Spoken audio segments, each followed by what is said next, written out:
Welcome to the Darkstream, Voxday, voxday.blogspot.com.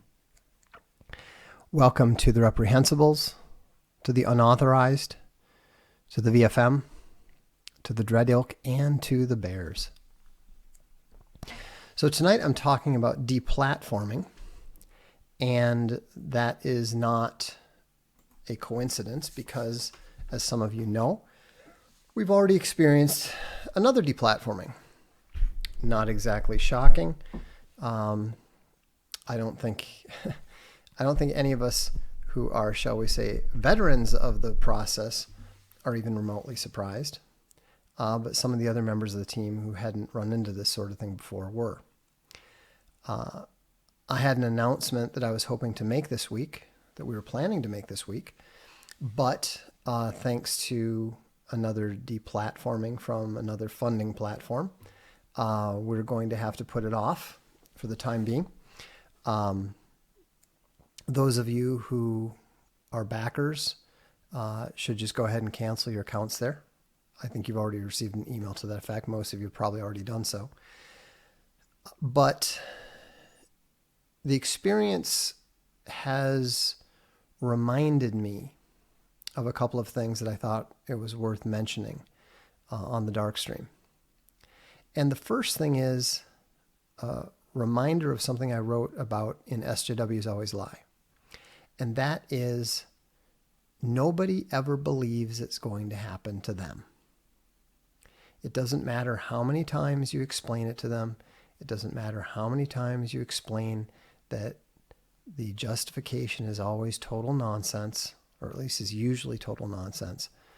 They always believe, whether they admit it to you or not, they always believe that you must have done something somehow to merit it. That there must be some justification for these deplatformings. And it's impossible to convince them otherwise. They never understand it until it happens to them. They just don't. They won't.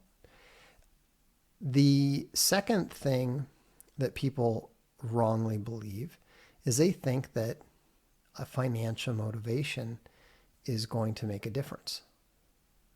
They think that, well, they would never do that because doing that would cost them money. But the reality is that a company that is converged doesn't care about making money. That's the whole definition of convergence, is that the company now has a focus on something besides its primary, what used to be its primary mission. A converged institution is incapable of performing its primary function. That's why a converged university can't educate. A converged corporation is not focused on making money. They're driven by their imperative to support the SJW narrative, whatever that may be at the moment. And so what you see is that you're not protected by the fact that you make the money. PewDiePie made YouTube more money than anyone else on YouTube. That didn't even slow them down from trying to discipline him and eventually inspire him to start moving somewhere else. Amazon does this all the time. Deplatforming products only costs them money. They don't get any actual benefit from it, any material benefit from it. And so the idea that someone is not going to deplatform you because doing so will cause them to forego opportunity or even directly cost them money doesn't make a difference. Indiegogo has spent over $100,000 on legal fees already. They are risking expenses that run into the tens of millions of dollars, all over something that was only ever going to make them $6,000 in the first place. There's nothing rational about it. You can't apply reason to the situation and expect that it's going to guide you, because these people are not reasonable. These people are not logical. They're driven by their SJW imperative, and that's all that matters. And the thing is, the way that it works is that one of the ways that it works is that an SJW will seed Wikipedia. And the way they seed Wikipedia is they publish something about you, and it can claim that, you know, you're a white supremacist, a misogynist, anything. They'll make up anything. We've got a Vishla visiting us here. He's a very friendly boy, and he's getting a new Vishla friend tomorrow. So we found out that there was a Vishla who needed a home, and of course there's nothing sadder than a Vishla that doesn't have a home. And so Space Bunny asked me if we could provide a home for him. And of course, being a man who's totally unmoved by female begging, I said, of course we'll take him in. So anyhow, we're going to be a 2 Vishla home as of tomorrow, and you will have a new Vishla friend. Yes, won't that be nice? So, anyhow, they seed Wikipedia. Wikipedia takes these things as reliable sources, no matter how nonsensical the accusation might be. And then once it's in Wikipedia, then the SJWs at various social media companies can use that as justification for deplatforming you or for refusing to work with you. And so, you know, we've now seen this at both Indiegogo as well as this other funding company that we were initially planning to work with. Now, just to be clear, this was not a company I chose. This was not a company that I trusted. This was stuff that some of the other members of the team had looked into and had talked to and had, you know, felt that everything was going to be fine. Like I said, I wasn't the only one who was suspicious about it. There were some of the other projects that they had featured, and the choice of the products that they had featured, to me, made it pretty clear that they were fully ascribed to the tepid school, the tolerance, equality, progress, inclusiveness, and diversity program that pretty much assures that you're dealing with fairly committed SJWs and that you're dealing with a converged organization. Now, this isn't going to be any problem. I mean, to be blunt, I didn't want to work with them as soon as I figured out who they were and what they were about. But since it wasn't my call, I just said, I spoke my piece. I said, I don't like these folks.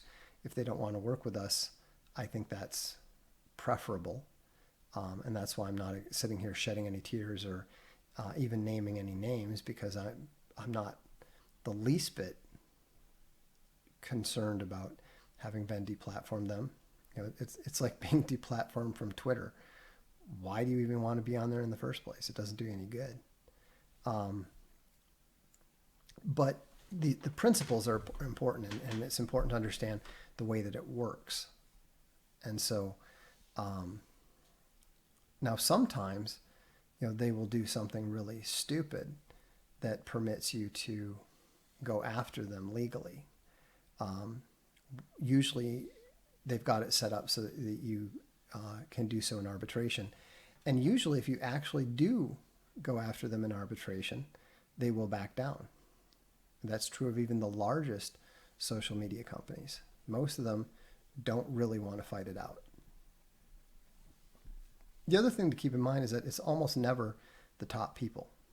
It's almost always somebody who is in a relatively low position, but the companies are, because they're SJW sympathetic at least, they're very reluctant to intervene or step in any way.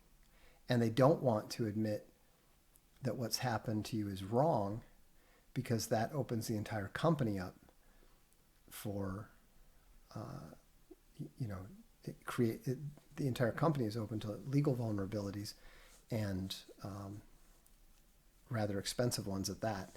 And so you've got this weird situation where the SJW, the low-level SJW employee, is capable of committing the big social media giant to a path that it doesn't necessarily want to be on. And so now the way that we are going to defeat this is by encouraging more and more people to either support competitors, create and support competitors. And that's one of the approaches that we're taking. That's why, this is very different than Indiegogo. In the case of Indiegogo, they screwed up big time. They didn't act when they could have without legal consequence. They acted later. And so that created the vulnerability that we, of course, are hammering home and have been for the past couple months. In the case of this newer deplatforming, there's not necessarily anything wrong with what they did. It's just a very simple case of, we feel that this project isn't really something that we want to support, and so forth, and they have a right to do that. So the important thing, I think, is that this is something that I picked up in talking to people who are relatively new to the whole concept of deplatforming and are not really cognizant of why it's happening. What they will try to do is they try to go into some sort of stealth mode, we won't tell them the controversial people involved. We won't tell them about the content that might set off the SJWs. And we'll get in, and then once we're in and the whole thing is underway, then they won't do anything, because then it will, they'd be giving up money that they'd be earning and stuff. And that doesn't work. That doesn't work at all. And the mentality that we've adopted, and the mentality that I would encourage everybody on the right to adopt, is don't work with anyone who isn't actively enthusiastic about working with you. Don't try to talk anyone into working with you. Don't try to conceal who you are so that they'll be less inclined to turn you down or keep you off the platform. There's no platform that is worth it, because even if you do succeed in getting on it, there's no assurance whatsoever that they're not going to cut off their nose just in order to go after you. They will happily, SJWs will happily disembowel their employer just to get in your way. SJWs don't care about their employers. They don't care about their coworkers. I don't even know if they're capable of truly understanding the consequences of their actions. Some of them really don't seem to grasp what's going to happen when they do this sort of thing. They tell you that they don't want to work with you, and then they're shocked when all the people who came there to support you go and cancel their accounts. And they get upset over that. That's what's so funny. They're so unable to understand the obvious consequences of their actions that they will act and then be upset about the inevitable consequences of their actions. So again, we're not dealing with rational people here. We're not dealing with logical people here. And so you can't correctly anticipate their behavior by applying logic to the situation. It's just not going to work. So, so for those of you who know what I'm talking about and who are involved, if you haven't canceled your account already, I'd encourage you to go ahead and do so. I expect that within 2 weeks, we will have a viable alternative that will be prepared. And so just, nothing changes. This isn't going to slow us down in the slightest. Everything that the team is doing is proceeding regardless. So, and that's the main thing, I think, is don't allow yourself to be negatively affected by these things. If you get kicked off of Facebook, so what? I deactivated my Facebook account. I would have deleted it if the stupid delete function worked. All I managed to do was deactivate it successfully. But I did that some months ago just because I don't want to be on Facebook. I don't want to have anything to do with those platforms. Obviously, I'm still making use of YouTube and Google and Blogger. But I already have backups set up so that if they decide to do any deplatforming, then we're not going to miss a beat, not even for a single day. So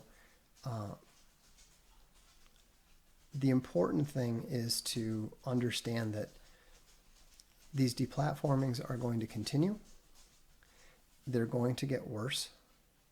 And if you happen to be even remotely on the right, that they are eventually going to affect you in some way too. Not necessarily, your own social media presence or whatever, but even something that you back in a crowd fund, even something that you want to buy from an online retailer. All of these things are at risk and increasingly at risk. But again, this isn't something to be concerned about. Alibaba isn't going to deplatform anybody. And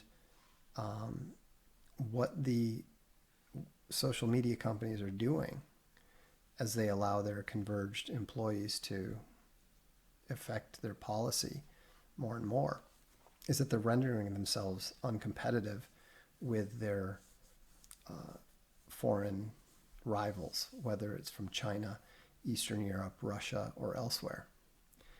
Most of the rest of the world doesn't give a damn about the social justice narrative. And so they will happily welcome anybody that can increase their sales.